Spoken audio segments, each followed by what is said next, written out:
Bonsoir, j'espère que vous allez bien. J'espère que les lectures précédentes vous plaisent. Je n'ai pas beaucoup, très peu de retours en base de commentaires, mais je sais qu'elles sont vues dans leur intégralité. Donc elles n'ont pas énormément de vues, certes, mais vous les regardez quand même. Je vous invite à ne pas être timide, à oser vous exprimer sur vos pensées, sur la lecture audio calme comme ça en général, ou sur les sujets des livres que je peux lire. J'espère en tout cas que vous avez passé une bonne semaine. Dites-moi ça en base de commentaires. Allez, on va se retrouver avec le chapitre 6 et 7. Chapitre 6. Lâcher prise du ressentiment. Le ressentiment est aussi une émotion négative qui aliène celui qui l'abrite. Elle est la réponse de celui qui a été offensé en son offenseur. Tu m'as blessé et je t'en veux. Je ne peux pas accepter ce qui est. Je voudrais que ce qui ne soit pas n'ait jamais été. Je suis en colère à propos de ce qui m'est arrivé. Ce ressenti, bien compréhensible, devient un poison pour celui qui l'abrite lorsqu'il stagne trop longtemps dans l'individu offensé. Celui qui vit dans la douleur d'avoir subi l'offense ne peut atteindre la paix intérieure qu'à travers le lâcher-prise que représente le chemin du pardon. Lâcher-prise à travers le pardon permet d'éviter de perpétuer en soi et chez les autres le mal subi, d'éviter également de rester accroché au passé et de vivre dans un ressentiment constant. Ce qui retient les personnes offensées d'avancer sur le chemin du pardon, ce sont les quelques croyances erronées. 1. Pardonner signifierait oublier. Au contraire, pardonner veut dire lâcher prise. Lâcher prise du désir de vengeance et avancer pas à pas vers la possibilité de mettre à distance ce qui s'est produit, de ne plus y réagir émotionnellement tout en se souvenant des circonstances de l'offense et de l'action de l'offenseur, afin d'éviter de se retrouver dans une situation semblable. 2. Pardonner signifierait se réconcilier. Celui qui parcourt le chemin du pardon peut choisir à un moment donné de se réconcilier ou de ne plus entrer en relation avec l'offenseur. Pardon et réconciliation sont deux aspects différents qui ne vont pas forcément ensemble. Pardonner ne veut pas dire se retrouver comme avant l'offense. 3. Pardonner signifierait que l'on ne renonce à ses droits. Voilà encore une autre croyance erronée. Faire valoir ses droits représente un aspect important du respect de soi-même. Pardonner ne veut pas dire excuser, nier l'offense ou encore accepter que l'offense continue. Pardonner, c'est se mettre en route sur un chemin qui comprend plusieurs étapes. Jean Montbourquette en propose 12 dans son ouvrage « Savoir pardonner ». 1. Décider de ne pas se venger et faire cesser les gestes offensants. 2. Reconnaître sa blessure. 3. Partager sa blessure avec quelqu'un. 4. Bien identifier la perte pour en faire le deuil. 5. Accepter sa colère et son envie de vengeance. 6. Se pardonner à soi-même. 7. Commencer à comprendre son offenseur. 8. Trouver le sens de la blessure dans sa vie. 9. Se savoir digne de pardon, c'est déjà pardonner. 10. Cesser de s'acharner à vouloir pardonner. 11. S'ouvrir à la grâce de pardonner. 12. Décider de mettre fin à la relation ou la renouveler. Pardonner n'est pas un chemin facile, surtout lorsqu'il s'agit de pardonner des offenses invisibles telles que le parent décédé envers lequel on a encore du ressentiment inexprimé, la mère invisible qui a donné son enfant à adopter, le patron inconnu au sommet de la hiérarchie de l'entreprise. Il n'est pas facile non plus de pardonner à ceux qui ne représentent pas, ceux qui ne repentent pas, qui ne se sentent pas concernés, non coupables, à ceux qui se moquent des conséquences de leurs actes. Cependant, le lâcher-prise que représente le pardon, contient en germe la guérison de celui qui a été offensé, indépendamment de l'attitude de l'offenseur. Il arrive aussi que l'on se sente coupable et qu'il soit encore plus difficile de pardonner à soi-même qu'aux autres.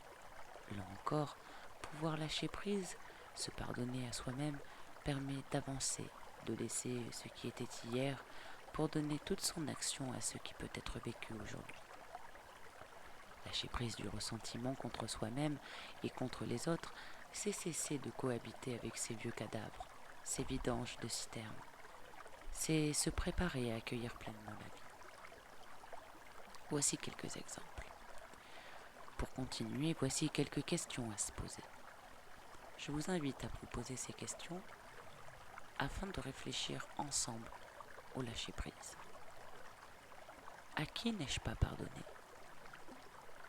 Quel est l'avantage que je retire de ce lien de ressentiment entre cette personne et moi ? Est-ce que je souhaite maintenant entrer dans le chemin du pardon ? Suis-je prête à me pardonner à moi-même ?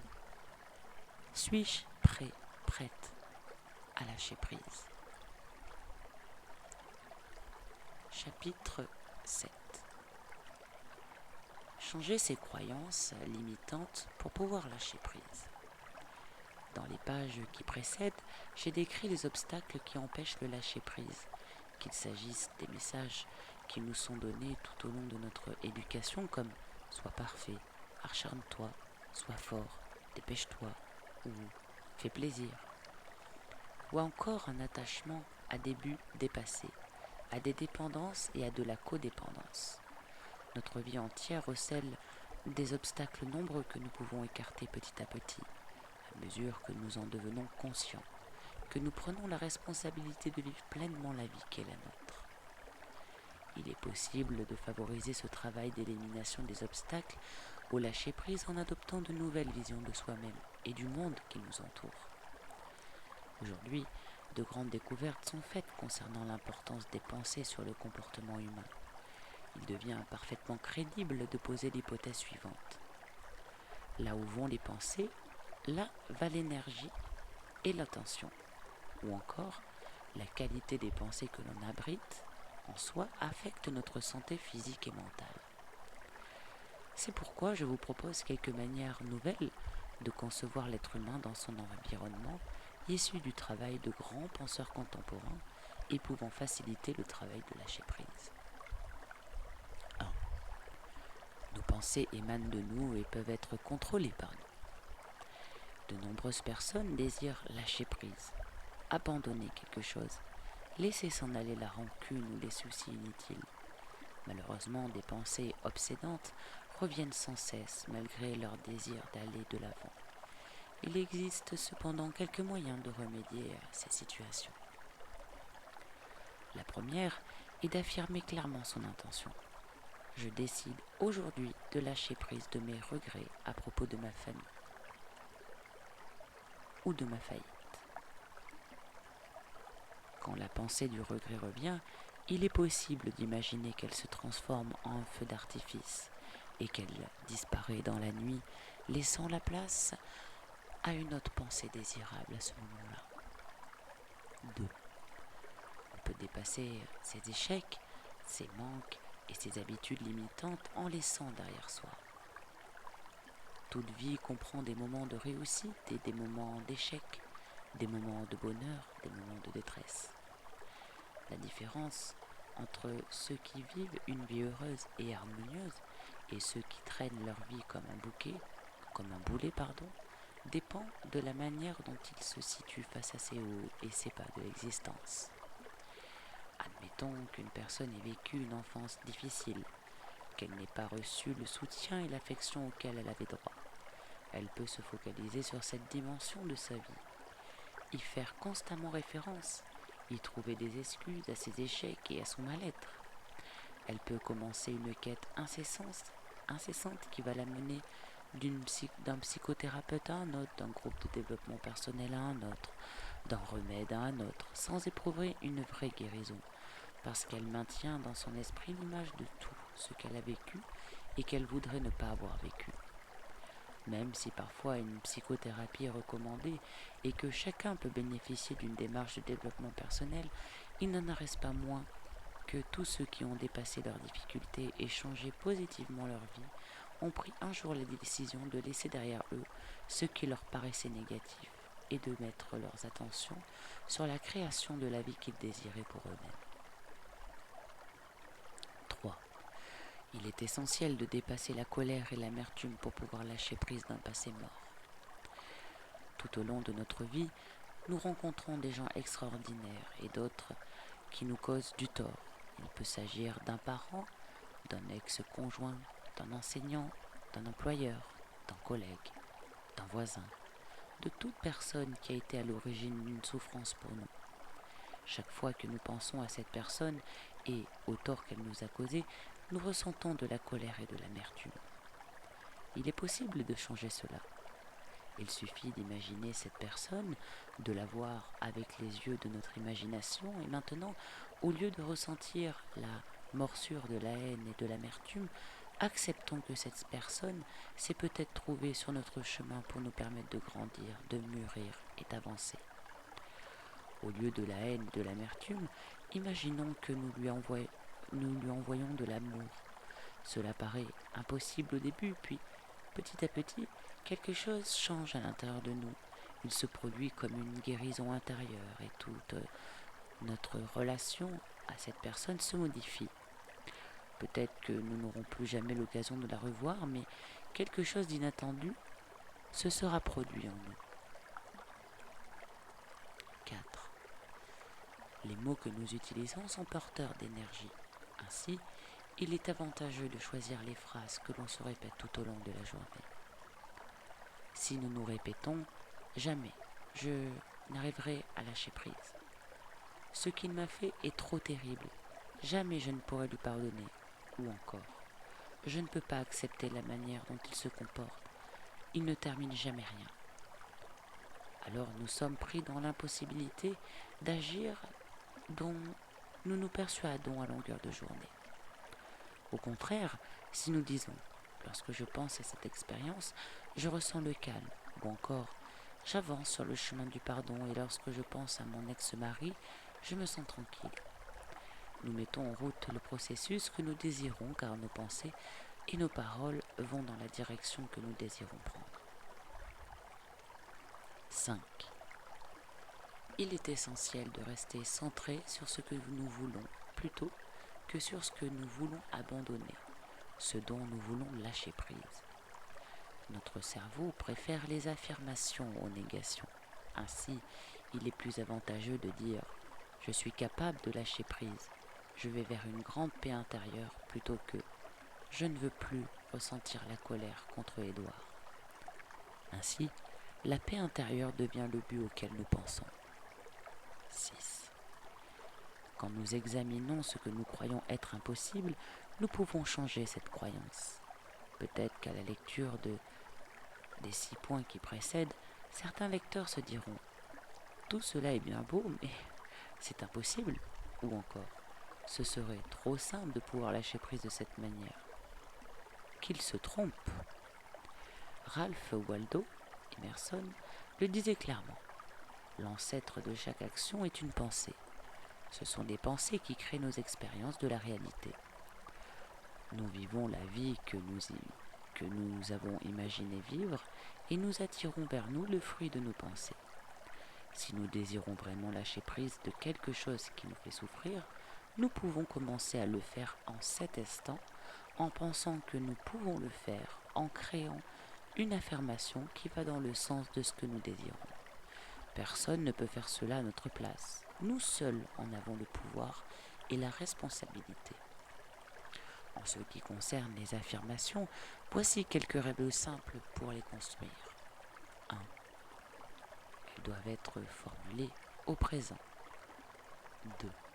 Elles doivent être dites à la première personne du singulier. On ne peut pas affirmer pour quelqu'un d'autre. 3. Elles doivent être brèves et avoir un sens pour soi-même. Ce qu'il faut bien comprendre, c'est qu'une affirmation ne change pas une croyance de base. Ce n'est pas son but. Au contraire, elle change positivement le ressenti émotionnel lié à cette croyance.